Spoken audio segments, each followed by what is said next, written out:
Adapun orang-orang yang campur laki perempuan dalam dapur api, maka mereka adalah pelacur laki-laki dan perempuan. Adapun yang berenang dalam sungai darah, maka mereka adalah rentenir alias pemakan riba. Adapun orang-orang yang dikelilingi api, maka itu adalah malaikat-malaikat penjaga neraka.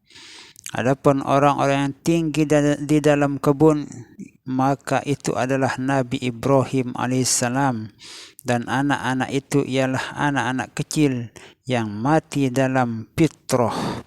Artinya apabila kita mempunyai anak yang belum balik, mereka kemudian meninggal dunia sebelum mereka itu balik, maka ruh-ruh mereka itu akan berkumpul bersama ruhnya Nabi Ibrahim alaihissalam di suatu taman yang sangat indah.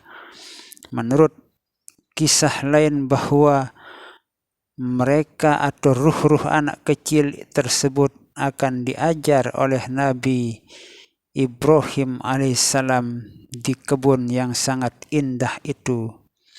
Adapun rumah yang pertama, maka itu untuk umum orang-orang mukmin.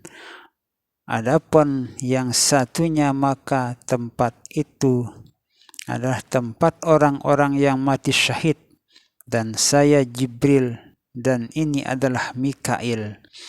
Maka kedua orang tersebut adalah dua orang malaikat yang bersama Nabi Sallallahu Alaihi Wasallam di dalam mimpi Nabi Muhammad Sallallahu Alaihi Wasallam.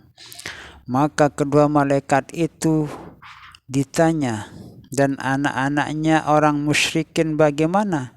Jawab kedua malaikat itu adalah anak-anak orang musyrikin juga ditempatkan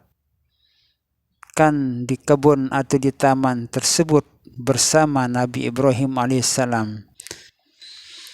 Tapi mengenai anak-anak orang musyrikin ini, maka beritanya bermacam-macam. Ada yang berpendapat menjadi pelayan ahli surga, dan sebagian juga masuk neraka. Menurut pendapat atau penafsiran para ulama, terdapat dua pendapat di kalangan para ulama tentang anak-anak orang kafir yang meninggal dunia sebelum balik, maka ruh-ruh mereka itu akan ditempatkan bersama Nabi Ibrahim alaihissalam. Dan ada juga yang berpendapat bahwa ruh-ruh anak orang kafir itu akan ditempatkan ke dalam neraka. Wallahu alam. Abu Laits As-Samarkandi meriwayatkan dengan sanadnya dari Abdullah bin Mas'ud radhiyallahu anhu berkata, sebenar-benar keterangan ialah kitab Allah, dan semulia-mulia perkataan ialah zikrullah, dan seburuk-buruk buta ialah buta hati, dan sederhana mencukupi lebih baik daripada yang banyak tapi melupakan, dan sejahat-jahat penyesalan ialah menyesal nanti pada hari kiamat, dan sebaik-baik kekayaan ialah kaya jiwa, dan sebaik-baik bekal ialah bekal ketakwaan kepada Allah Subhanahu wa ta'ala. Dan Homer itu menghimpun semua macam dosa, dan wanita adalah merupakan perangkap syaitan, dan kepemudaan itu sebagian dari kegilaan, dan sebusuk-busuk penghasilan ialah penghasilan yang didapatkan dari riba, dan sebesar-besar dosa ialah lidah seorang pendusta. Abu Laits As-Samarkandi meriwayatkan dengan sanadnya dari Sufyan bin Abi Husin berkata, Nabi Shallallahu Alaihi Wasallam bersabda, dusta itu tidak baik kecuali dalam tiga macam. Yang pertama, di dalam perang, seorang yang akan mendamaikan antara kedua orang yang berseteru atau berperang, atau orang yang tidak saling tegur sapa, dan yang ketiga untuk memperbaiki istrinya.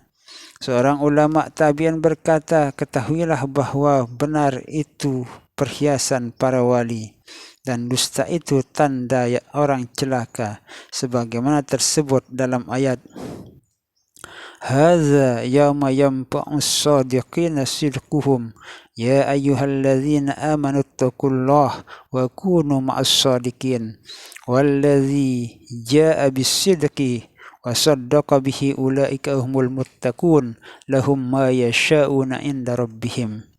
Hai orang-orang yang beriman, bertakwalah kepada Allah dan bergaullah kamu dengan orang-orang yang sungguh-sungguh benar dan orang yang datang membawa kebenaran dan ia sendiri melaksanakan kebenaran itu. Merekalah orang-orang yang bertakwa. Untuk mereka apa saja yang mereka inginkan ada di sisi Tuhan mereka. Qutilal kharrasun wa man azlamu mimman iftara 'alallahil kadhiba wa huwa yud'a ila salam wallahu la yahdil qaumaz zalimin. Sungguh celaka orang-orang berdusta atau tukang dusta, dan tiada yang lebih kejam, zalim dari orang yang membuat dusta atas nama Allah, padahal ia dipanggil supaya mengikuti tuntunan Islam, dan Allah tidak akan memberi hidayah kepada orang-orang zalim. Wallahu a'lam bissawab, wallahu a'lam bissawab, wallahu a'lam bissawab. Semoga kita termasuk hamba-hamba Allah yang as-siddiqin, yang al-muttaqin, as-solihin, yang dipelihara oleh Allah Subhanahu wa ta'ala dari segala macam fitnahan-fitnahan dunia dan akhirah, dari segala macam bencana dunia dan akhirah, mara bahaya dunia dan akhirah. Amin, amin, amin. Wallahu a'lam bissawab, wallahu a'lam bissawab. Wassalamualaikum warahmatullahi wabarakatuh.